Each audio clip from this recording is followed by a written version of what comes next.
में इसको पेश किया। पाकिस्तान को एक तरफ भारत बॉर्डर और अब दूसरी जानिब अफगान बॉर्डर पर भी इस जहरियत का सामना है। तालिबान ह्यूमिलिएट्स पाकिस्तान पब्लिकली। क्या मसला है भारत को, क्यों हमारे साथ इस तरह कर रहे हैं? उसामा बिन लादेन पाकिस्तान से निकला है, ठीक है, टेररिस्ट हम अखवानियों को कहते हैं। आजम शहबाज शरीफ ने वफाकी काबीना का अहम इजलास आज तलब कर लिया। ताकतवरों के सामने पतलूने छोड़ के भागने वालों ने आज अपने नेते भाइयों पे गोली। पाकिस्तानियों के पाकिस्तानी सैनिकों के पैंट उतार करके ले गए हैं तालिबानी। मतलब आप समझो इनका इतिहास ही रहा है पतलून उतरवाने की। हमारी अस्करी दिफाई पॉलिसी आपके ख्याल में क्या होनी चाहिए? जो भिखारी होता है ना जी, सबसे पहले वो अपनी गैरत को, अपनी हमीयत को दफन करता है। उसके बाद वो इतना अंधा हो जाता है ना, वो ये भी नहीं देखता कि मुझे मोहल्लेदार देख रहे हैं कि ये भीख मांग रहा है, या मुझे मुल्क की आवाम देख रही है कि ये भिखारी है, या मुझे दीगर ममालिक भी देख रहे हैं। क्या क्या बातें हो रही थी सर, हमने तो बहुत जश्न मनाया था और वो फैज हमीद साहब और कौन कौन सर वहां जाके कावा पी रहे थे, तो हम तो उस वक्त साथ खड़े थे। तो अब हमें क्या हो गया सर? हमारी फॉरेन पॉलिसी जो है वो इतनी गड़बड़ क्यों चलती है? पिछले दिनों मैंने एक बयान सुना जो नरेंद्र मोदी साहब हैं, वो कह रहे थे कि देखो हमने इनको भीख मांगने पर लगाया हुआ है, कभी इधर से मांगते कभी उधर से, और अब हमारी लड़ाई इनके साथ है ही नहीं है। आटे की बोरी की कीमत में 12% इजाफा। 136 टेरर ऑर्गेनाइजेशन पाकिस्तान में, FATF पे आप गए थे। तुम्हारे साथ जंग करनी है, उन्होंने सरहद का इलाका लेना है अफगानिस्तान वालों ने। जय हिंद दोस्तों। तो पाकिस्तान की ऐसी दयनीय स्थिति बन गई है कि अफगानिस्तान उसे जंग में जलील करता ही चला जा रहा है। चारों तरफ से अफगानिस्तान के हाथों पाकिस्तान की शिकस्त जारी है। ऊपर से पाकिस्तानी फौज को बंदी बनाकर उनकी पतलून उतरवाकर अफगानी उनको चौराहों पर टांग रहे हैं अपनी जीत के ट्रॉफी की तरह। तो आइए देखते हैं इस पर पाकिस्तानी मीडिया का रोना धोना।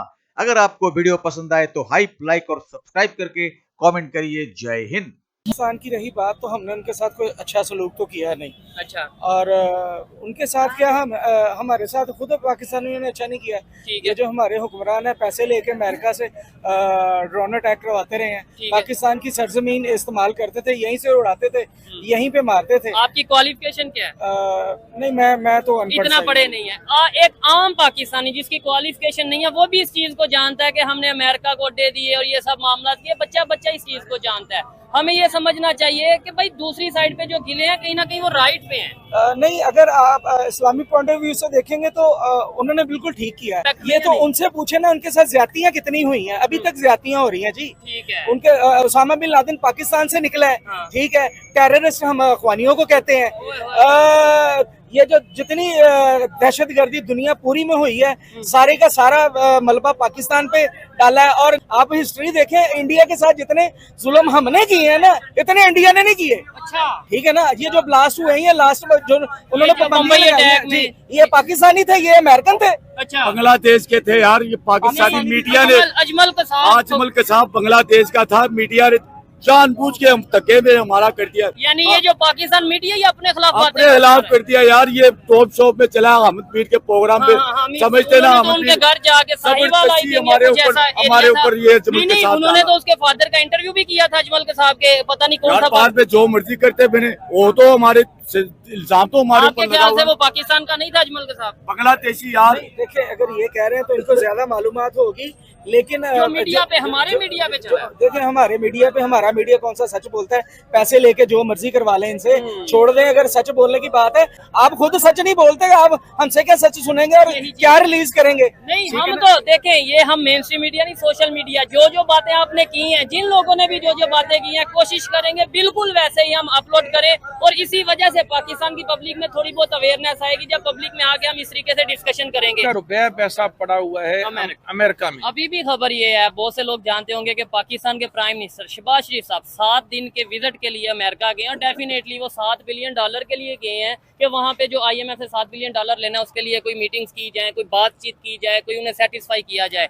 कि अच्छा, आप कुछ कहने लगे थे? इस पर मैं गुजारिश ये करना चाहूंगा, हम भीख पे क्यों चल रहे हैं? देखें, जो भिखारी होता है ना, वो रोजाना 5000 की दिहाड़ी भी लगाता है, 10,000 की भी लगाता अच्छा, है, लेकिन फिर भी उसकी झोली ना वो फैली रहती है। ठीक है। उसको तवक्को ये होती है कि आज 10,000 मिला तो कल 20 मिलेगा, ठीक है, 2 दिन बाद लाख भी मिलेगा। कोई ऐसा उल्लू का पट्टा भी आएगा जो 10 लाख भी देगा। जो भिखारी होता है ना जी, सबसे पहले वो अपनी गैरत को, अपनी हमीयत को दफन करता है।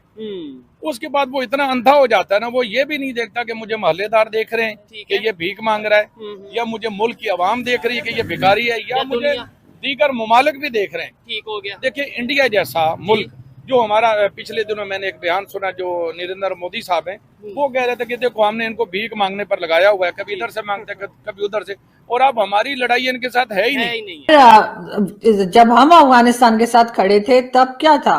आपने भी तो 2021 में बनाया ना तालिबान को, उनकी गवर्नमेंट आपने अशरफ गनी साहब की हटाई, फिर कहा कि बहुत बड़ा चेंज आया है, अब असल आज़ादी मिली है, ये हमें कश्मीर लेकर देंगे और ये तो हमारे भाई हैं, ये तो हमारा 5वां सूबा है। क्या क्या बातें हो रही थी सर, हमने तो बहुत जश्न मनाया था।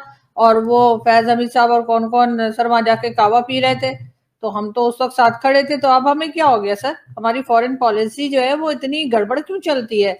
जिस वक्त अफगानिस्तान को कोई बात नहीं कर रहा था तो उस वक्त हम साथ खड़े हुए थे। अब जब सारी दुनिया इंगेज हो रही है उनके साथ, सिर्फ भारत की बात नहीं है, तो हम अचानक से कह रहे हैं कि जी इनके साथ क्यों चले गए? मतलब सब हमारी मर्जी से काम होगा सिर्फ? या आप ये कहिए कि क्योंकि अफगानिस्तान भारत के साथ बात करने लगा है, भारत के साथ ट्रेड और दूसरी चीजों पे बात हो रही है, तो वो हमें बुरी लग रही है? हम समझ रहे थे वो तो हमसे पूछ कर करेंगे कि हम कहाँ जाएं और कहाँ ना जाएं, मगर उन्होंने तो हमारी नहीं सुनी। नहीं मैडम, ये क्या, मुझे तो इस लॉजिक की समझ नहीं आ रही। हमारा भी तो बड़ा याराना चल रहा था ना तालिबान के साथ। हमने तो उनकी गवर्नमेंट बना कर दी सर, अशरफ गनी की गवर्नमेंट हमने ही तो हटाई थी, तो उस वक्त तो हमें कोई प्रॉब्लम नहीं थी, हम कह रहे थे बड़ा अच्छा हो गया है। हमने कैसे सर हम ही वहां पे जाकर वाह कर रहे थे ना सर, हमने ही तो कहा कि जी वो गवर्नमेंट हमने बनाई, वो सब क्रेडिट ले रहे थे, इमरान खान और सब लोग चले गए थे, अमेरिकन लेफ्ट। हाँ, अमेरिकन चले गए थे और उसके बाद अशरफ गनी की गवर्नमेंट हटी और तालिबान की गवर्नमेंट आई, तो हमने ही तो सर कहा था कि अब असल में तो इस्लाम की जीत अब हुई है। और फैज हमीद साहब ने भी वहां पर जाके कावा पिया था, इमरान खान ने भी कहा था कि जी अब असल गवर्नमेंट आई है, अब आजादी मिली है। अब आजादी क्या कौन सी जंजीरें उन्होंने कहा था कि वो टूट गई हैं, इस किस्म की बातें हो रही थी सर हमारे यहाँ। तो अब अचानक से तालिबान हमें बुरे लगने लगे, पहले तो हमारी बहुत दोस्ती यारी चल रही थी। मतलब हमारी तो चलो ठीक है, हमारे तो मसले मसाइल, हम तो अच्छे मुल्क नहीं, हम तो गंदे बच्चे हैं। तो दोस्तों, आज की स्थिति में अफगानिस्तान और पाकिस्तान के बीच संबंध बेहद संवेदनशील और जटिल हो गए हैं। पाकिस्तान जो वर्षों तक अफगानिस्तान में अपने हितों को साधने की कोशिश करता रहा है, अब उसी नीति का शिकार होता दिख रहा है।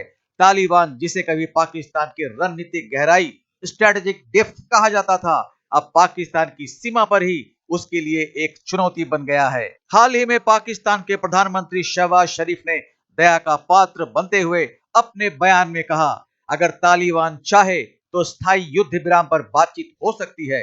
इस बयान से स्पष्ट होता है कि पाकिस्तान अब एक ऐसी स्थिति में आ चुका है जहां वह तालिबान पर दबाव बनाने के बजाय उससे निवेदन की मुद्रा में आ गया है। यह वही तालिबान है जिसे पाकिस्तान ने वर्षों तक समर्थन किया, प्रशिक्षण दिया और कई स्तरों पर संरक्षण भी प्रदान किया। लेकिन अब वही तालिबान खासकर पाकिस्तान के सीमावर्ती क्षेत्रों में जैसे टीटीपी तहरीके तालिबान के रूप में पाकिस्तान के लिए सबसे बड़ा सुरक्षा खतरा बन चुका है। शहबाज शरीफ ने अपने बयान में यह भी कहा कि तालिबान के पाकिस्तान पर अटैक में भारत का भी हाथ हो सकता है। ये एक गंभीर आरोप है, लेकिन इसे अंतर्राष्ट्रीय समुदाय ने ठुकरा दिया है। यह बयान पाकिस्तान की एक पुरानी रणनीति का हिस्सा है, जिसमें वह अंदरूनी समस्याओं के लिए भारत को जिम्मेदार ठहराता रहता है।